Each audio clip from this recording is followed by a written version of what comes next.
Hello everyone. स्वागत है आपके अपने YouTube channel English with me में।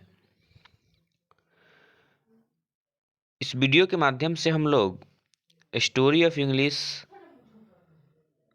के चैप्टर नंबर 2 के सभी क्वेश्चन आंसर को हम लोग जानेंगे। चैप्टर नंबर 2 जिसका नाम है इंग्लिश डाउन द एजेस, उन सभी क्वेश्चन को हम लोग देखेंगे जो चैप्टर नंबर 2 में दिया हुआ है। आइए एक एक करके हम लोग जिक्र करते हैं। इंग्लिश डाउन द एजेस उसका एक्सरसाइज 1 और 2 को हम लोग डील करेंगे। क्वेश्चन कह रहा है right T for true and A for false statement, अर्थात सही के लिए टी लगाना है और गलत के लिए एफ लगाना है। क्वेश्चन नंबर ए कह रहा है English was one humble east Midland dialect, अर्थात इंग्लिश एक ईस्ट मिडलैंड डायलेक्ट थी। क्या यह कथन सही है या गलत? इसके लिए हम सभी क्वेश्चन का आंसर यहाँ पर हम सीरियली वाइज लिख दिए हैं, एक एक करके हम लोग देख लेंगे। अर्थात इंग्लिश वाज कहाँ चला गया one humble east Midland dialect, और यह ट्रू है क्योंकि इंग्लिश ईस्ट मिडलैंड डायलेक्ट की ही बोली है, या फिर कह लो उसी से आया है अंग्रेजी भाषा। नेक्स्ट देखते हैं old English covers AD 449 to AD 1066।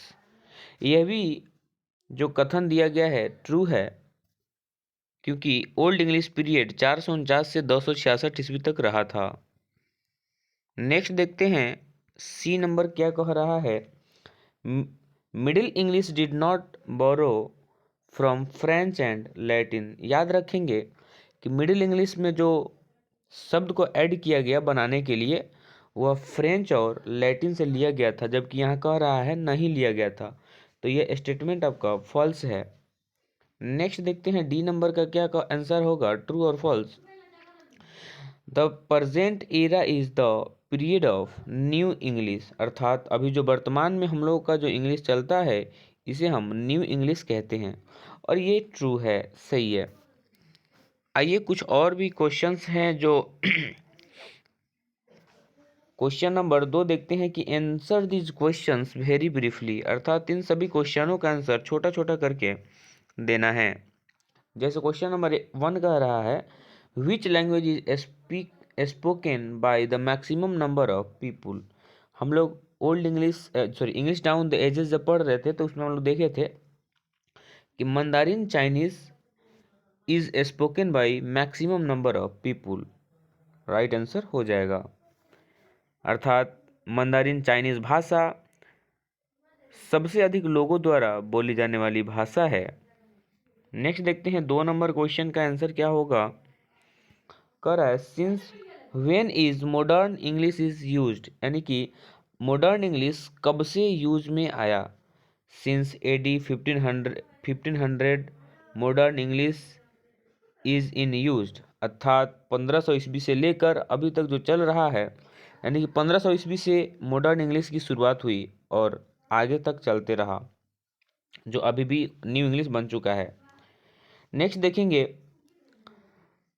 और 3 नंबर का राइट आंसर क्या होगा। 3 नंबर में कह रहा है which period is characterized by inflection, अर्थात इसे कौन सी पीरियड था जिसे हम इन्फ्लेक्शन के आधार पर कैरेक्टराइज किए थे। राइट आंसर की बात करें तो the old English period is characterized by inflection. Next देखते हैं 4 नंबर क्वेश्चन का आंसर क्या कह रहा है।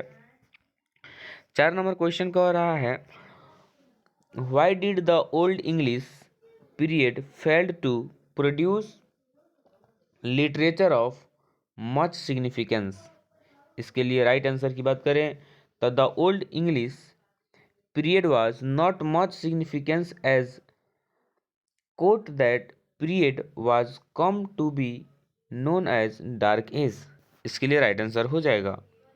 नेक्स्ट देखते हैं नेक्स्ट क्वेश्चन का आंसर क्या होगा। जैसे 5 नंबर क्वेश्चन कह रहा है कि when did the great vowel shift take place. इसके लिए राइट आंसर होगा during the middle English period the great vowel shift took place, अर्थात मिडिल इंग्लिश दौर में ग्रेट वावेल को शिफ्ट किया गया।